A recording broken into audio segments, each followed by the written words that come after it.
here and now, and the awareness of God's presence here, now. Let us pray.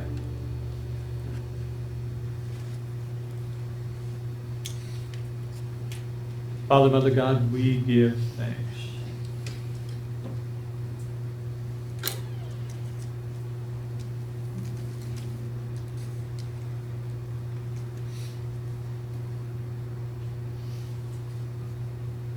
We give thanks for all that is and all that isn't. We give thanks for all that was and all that wasn't. We give thanks for all that will be and all that won't be. We give thanks for this divine creation. We give thanks for our awareness of our part in this creation. We give thanks. Without condition, without stipulation, without exception, we give thanks.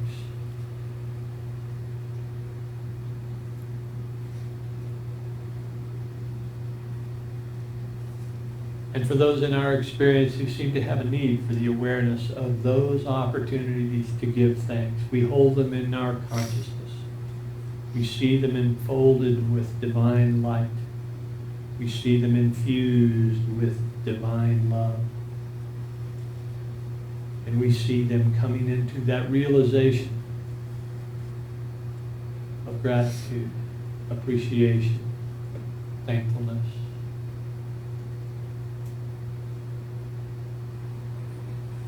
And for this opportunity to realize your presence here, now. We say together, Amen. Well, it's on us.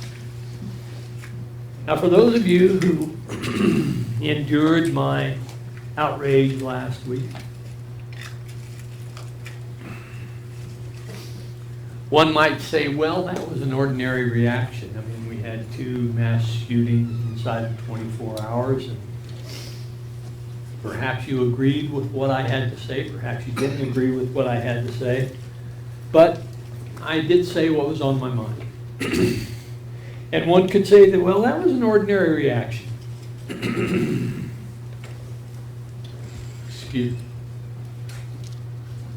Vodka does wonders for the vocal cords. So, it was an ordinary reaction, yeah, but actually, I'm not satisfied with ordinary. I'm looking for extraordinary. An extraordinary reaction is one where, yeah, perhaps one could feel justified. Perhaps I felt justified. I did feel justified. But on the other hand, was it useful? Was it instructive? Was it lifting and productive in that way? Was it effective? And I would have to say, well, it did allow me to release some tension because, as I said to begin, I woke up with the news of the Dayton slaying, and I literally was shaking that morning. I mentioned that as I was signing the checks for the band, I was having difficulty signing the checks because I was shaking so much. Okay. It was an ordinary reaction, and I desire extraordinary reaction. So what does that extraordinary reaction entail? What is it called for? We know from A Course in Miracles that my anger was based upon fear. It turns out that my fear wasn't about a specific thing. I wasn't afraid of someone coming in here and shooting me. My fear was more existential. My fear was about what kind of world we are leaving for our children. And that makes me very sad. I have one daughter, son-in-law, 3 grandkids, and I am fearful for what they are going to need to accommodate in their exploration of their divinity, of their connection to God. So it still is an existential fear, but it is a fear nonetheless.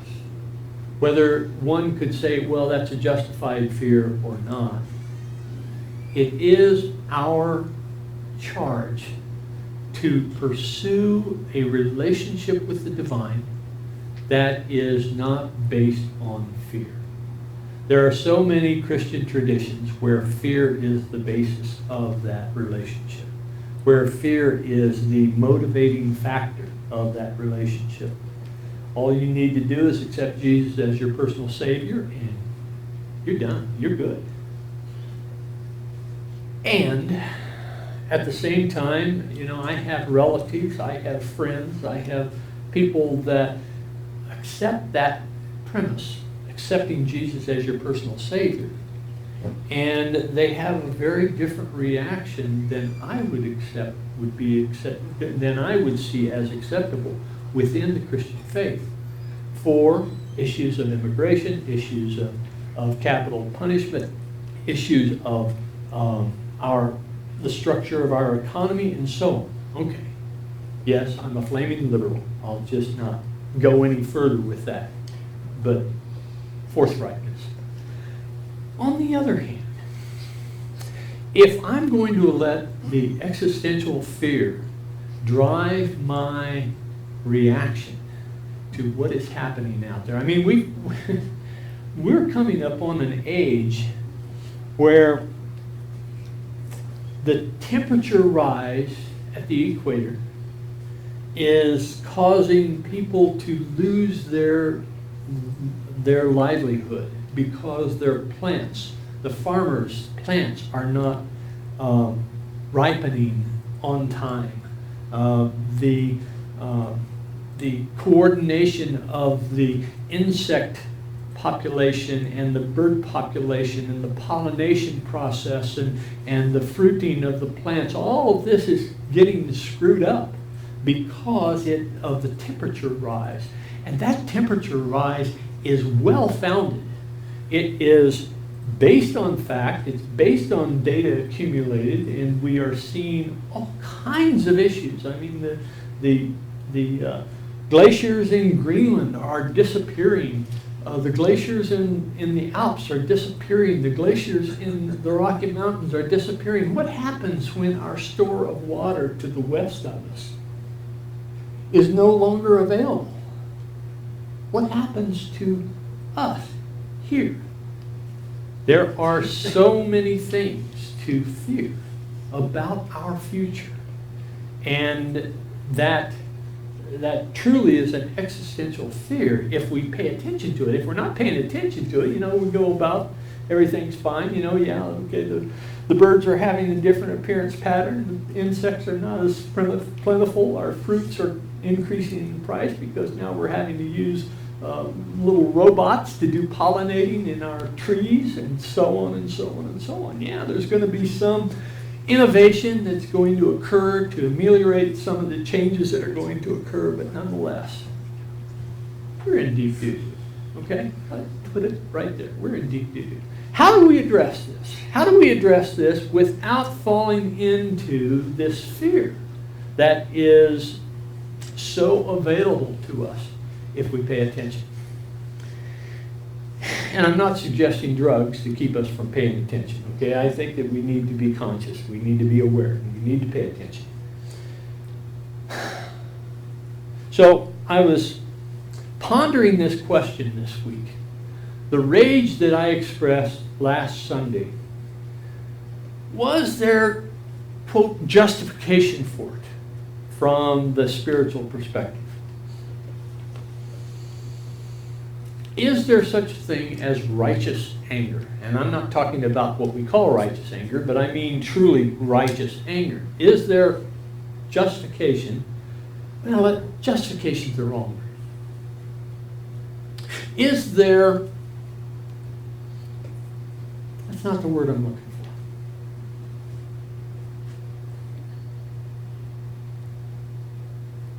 for. It's almost there.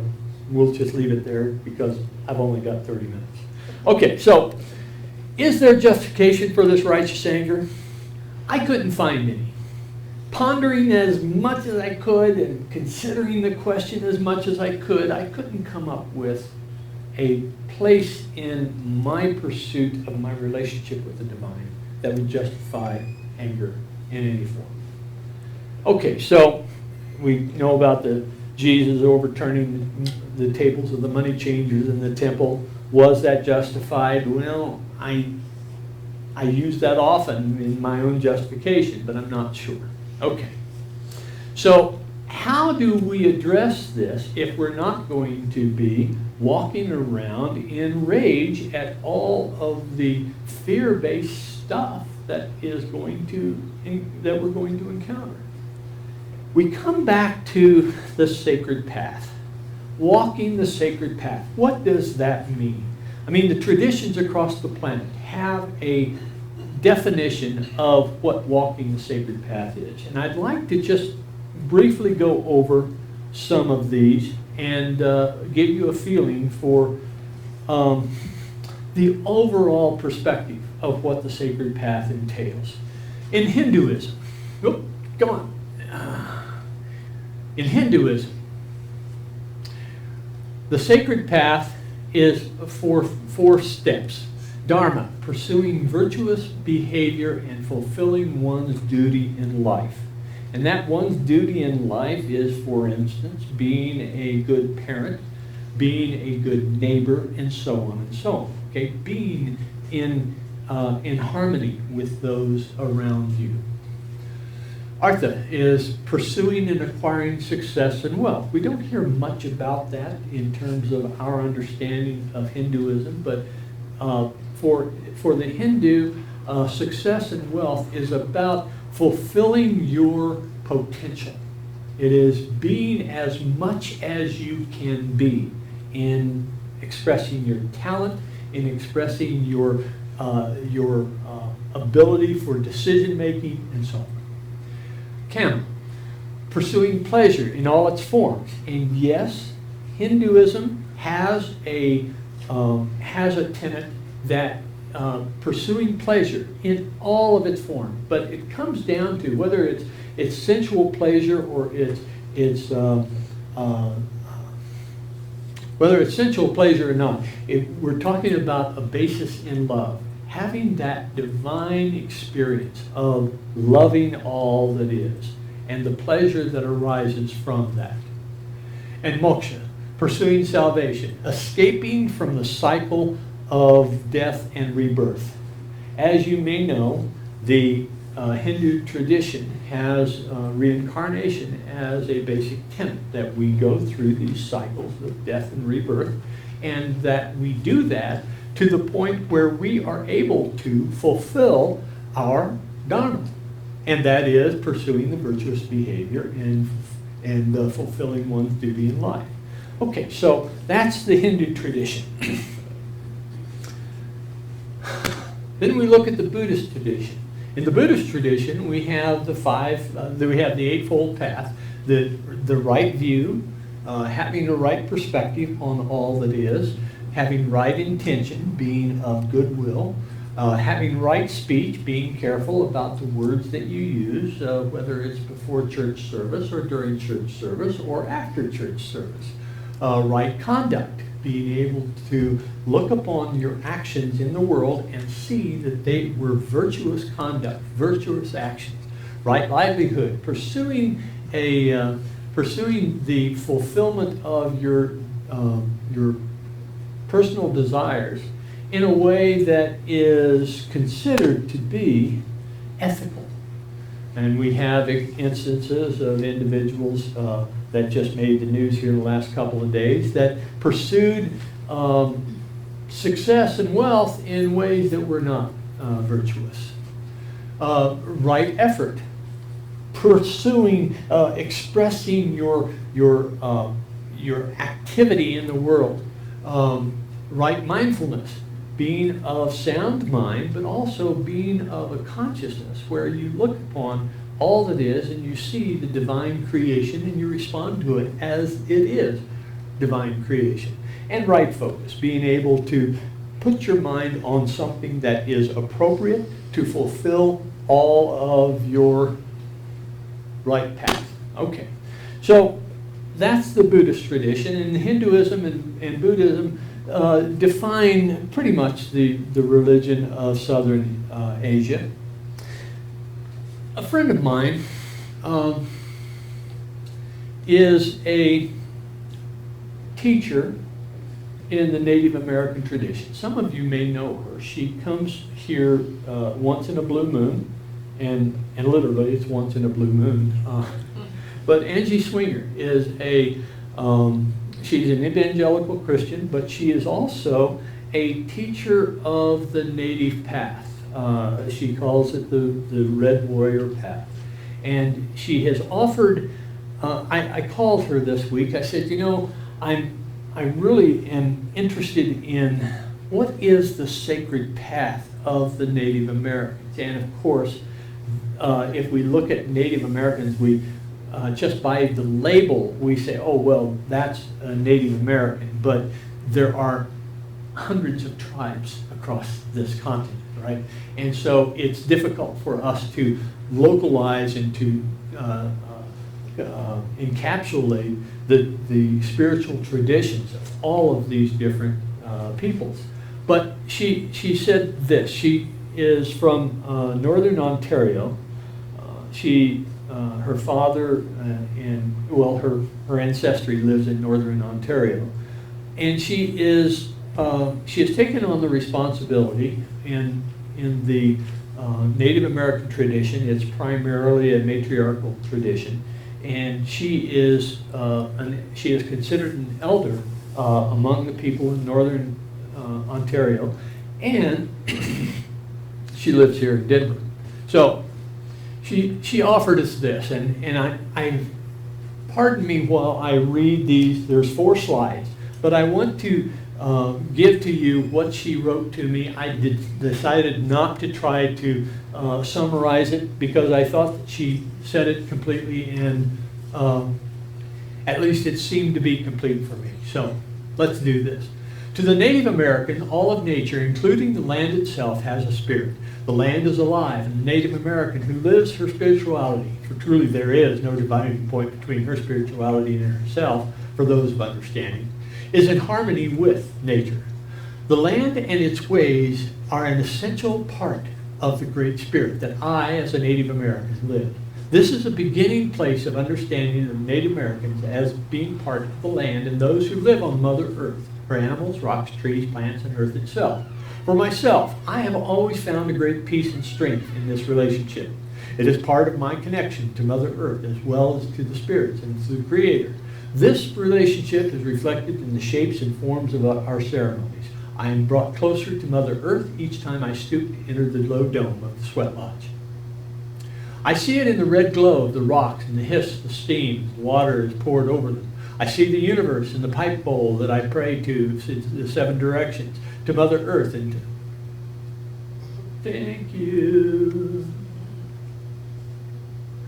And Tunkasila Wankantanka, inviting each of them to smoke with us. The whole universe in the pipe bowl, each time I pray with the Shanupa, the pipe. As I go through my life, I return to this relationship. Mother Earth is my teacher and my counselor, and it is my strength. The Great Spirit also gave us indigenous peoples and all of the peoples who live close to Mother Earth, both wisdom and knowledge through dreams, visions, fasting, and prayer. And the ability to see the lessons of the Creator is put in every part of creation. Look at those trees standing over there. The alder does not tell the pine tree to move over. The pine does not tell the fir tree to move over. Each tree stands together in unity, their mouths pressed toward the same Mother Earth, refreshed by the same breeze, warmed by the same sun, with their arms upraised in prayer and thanksgiving, protecting one another. If we are to have peace and true freedom in the world, he said, we too must learn to live like those trees. Look, grandson, at the beautiful teachings of the Creator put in this little stream. Feel the water and see how gently and lovingly it touches your hands. It travels through deserts, mountains, and many places, but it never turns its back on anyone or anything. Even though it gives life to all living things, it is very humble, for it always seeks the lowest spot.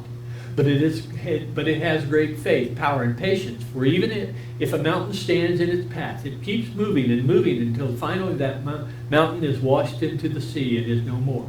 These are spiritual gifts that the Creator has given each one of us, if we are to be happy within ourselves and with one another and find true freedom. We too must develop these sacred gifts.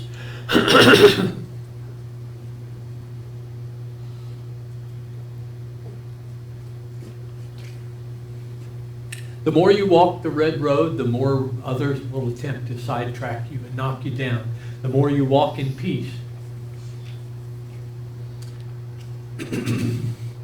the more you walk in peace, grace, and beauty and love, the more others will attempt to make you look bad in front of others. Just as there are two sides to an eagle's center tail feather, so there are two kinds of people you encounter in life. Life is like a river. You will know many who walk with you, and you will know many who walk against you. As long as you know the difference of who is walking where, you will always walk in beauty.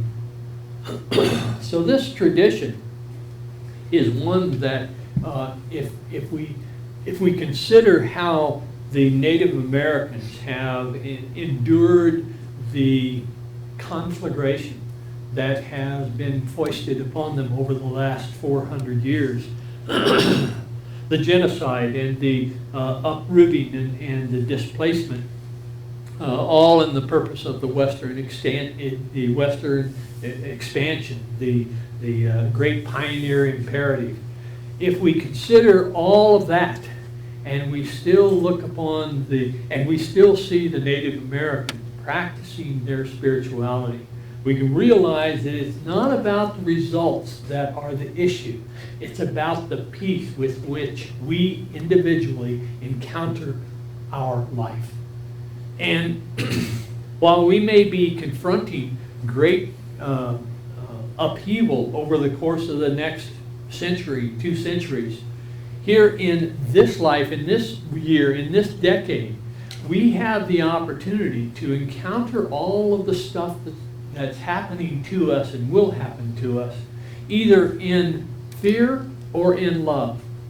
Of course, in Miracles says that there is only fear and love, but fear is the illusion. It is only love that endures. It is only love that is real. It is only love that is our inheritance. And all this other stuff we make up.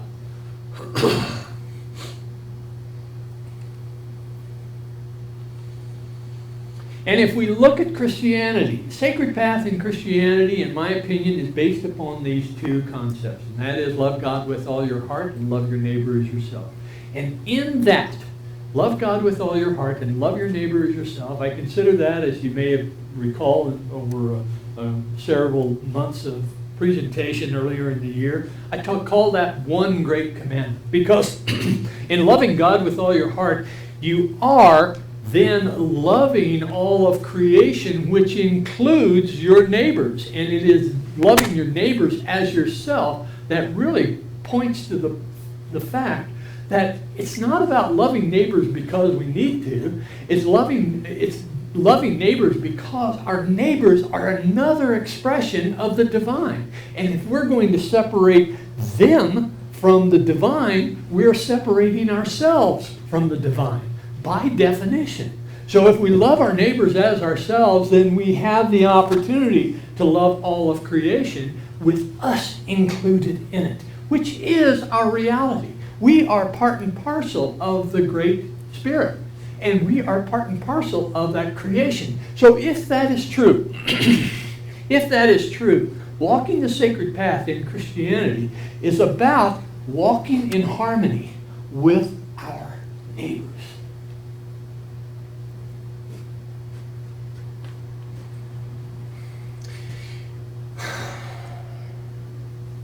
In Matthew 25,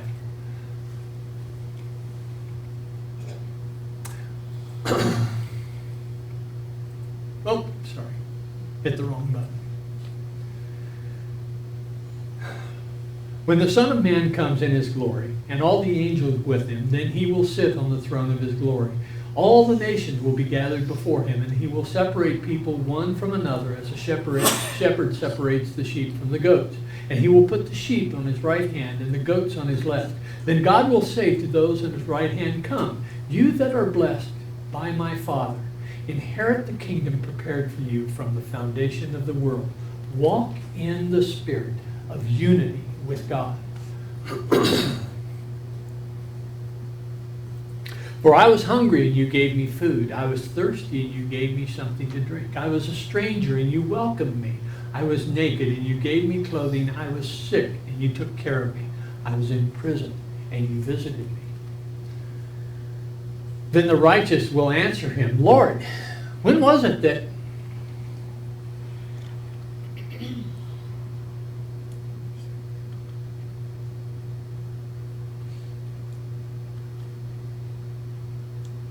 Could you give me a page advance? Slide advance.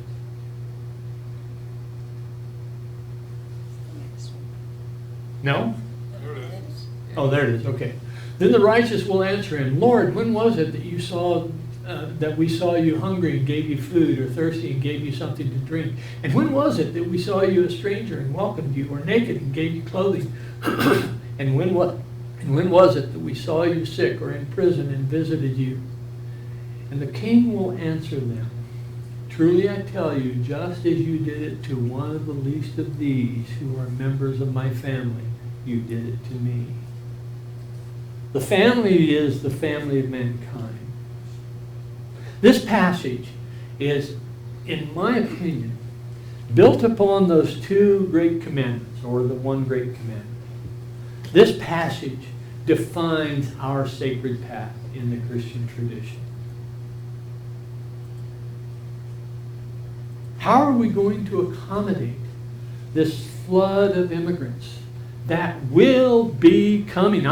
What we're seeing now is just a tip of the iceberg, as it were, even though the iceberg is melting. What we're going to see is we're going to see tropic to tropic of the planet over the course of the next 200 years will be uninhabitable. It will be too hot. People will not be able to live there. Whether or not we get it together and we come up with the innovations that are going to save the rest of the planet over the course of the coming eon is another question. But in the meantime, over the course of the next 2 centuries, we are going to see the population of the planet shift. And it will shift from 23 degrees north latitude, 23 degrees south latitude. People are going to be leaving there. Where are they going to come? They're going to come north and south of the tropics of Cancer and the tropics of Capricorn. How are we going to accommodate this? Are we going to set up machine guns and just eliminate those that are coming north? Or are we going to figure out how to integrate this population? How are we going to accommodate this number of people that are going to be migrating north and south? We need to figure this out. If we're going to be walking the sacred path of Christianity, or Hinduism, or Buddhism, or Jainism, or Taoism, or we're going to be walking the sacred path and eliminate our ordinary response to fear, we're going to have to figure this out. And that figuring it out is going to be offering clothing. It's going to be offering freedom. It's going to be offering a means of livelihood. We're going to have to do this. Or we're going to be confronted with a genocide, a geographic genocide that is going to be a dark stain upon this planet. Not just for millennia to come, but for eons to come.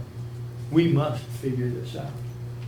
And it's not going to help for us to sit on our two sides, our blue side and the red side of the aisle, and shout epithets at each other. We're going to have to sit down and say, okay, here's what we do.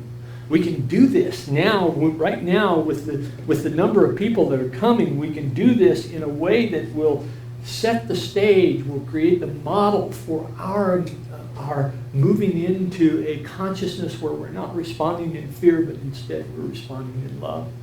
We're going to be able to, if we put our minds to it, we are a very ingenious species.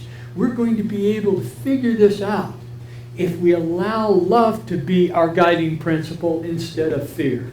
But that's the point, is that we must make that choice.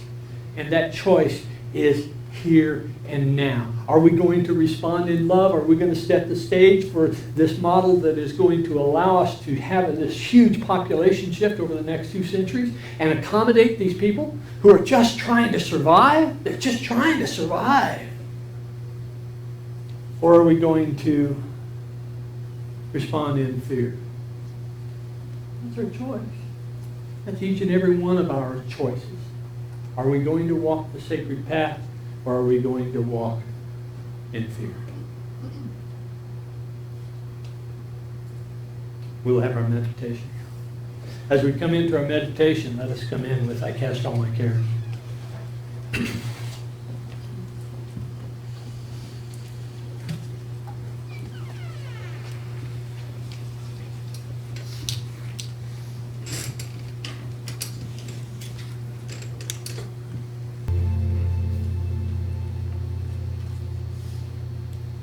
In this moment, we have the choice.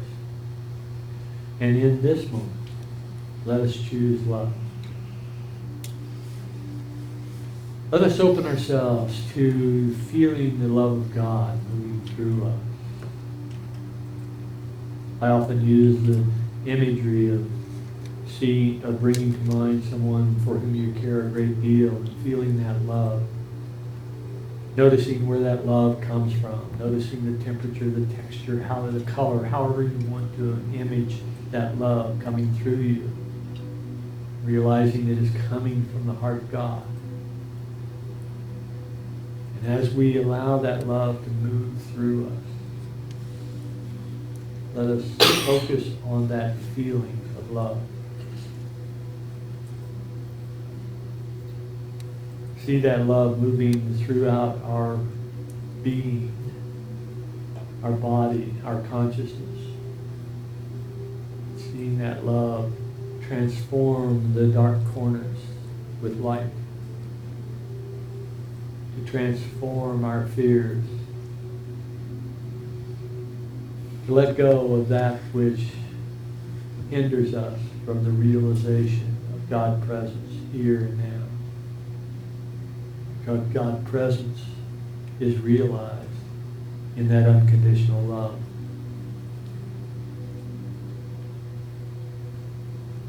So we breathe in and breathe out in this moment and allow that love to flow through us. Allowing it to flow into this moment.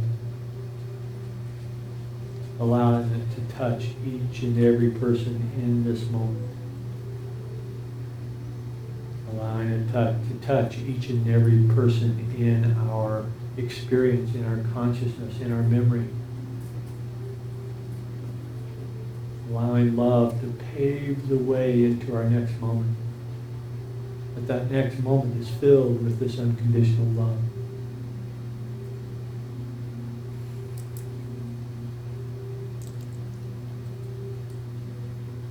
Breathing in and breathing out. Feeling that love moving through us, expressing through us, expressing in this moment.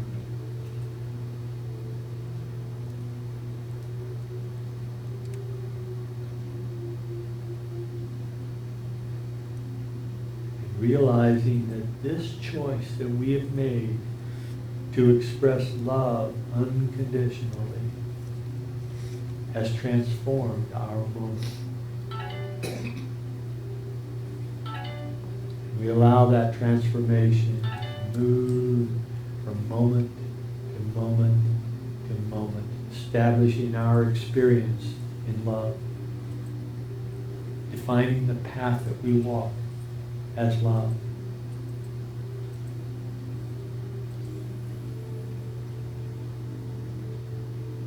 in this realization that we truly have the choice to walk the sacred path,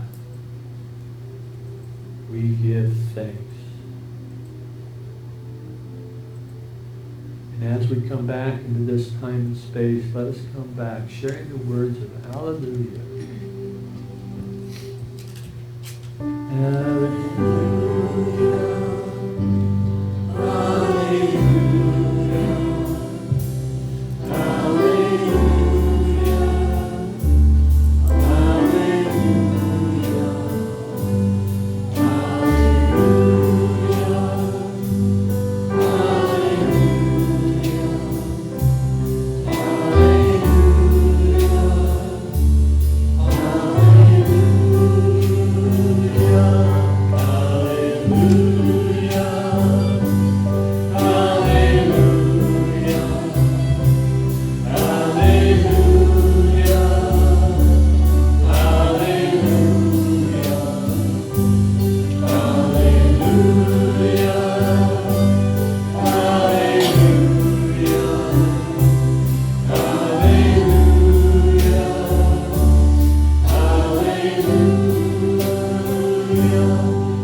And we'll take an offering for unity again.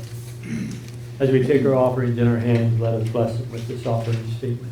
Together, please. Divine love, through me, blesses and multiplies all that I have, all that I give, and all that I receive. I give in love because I trust in God. And once again, Trinity.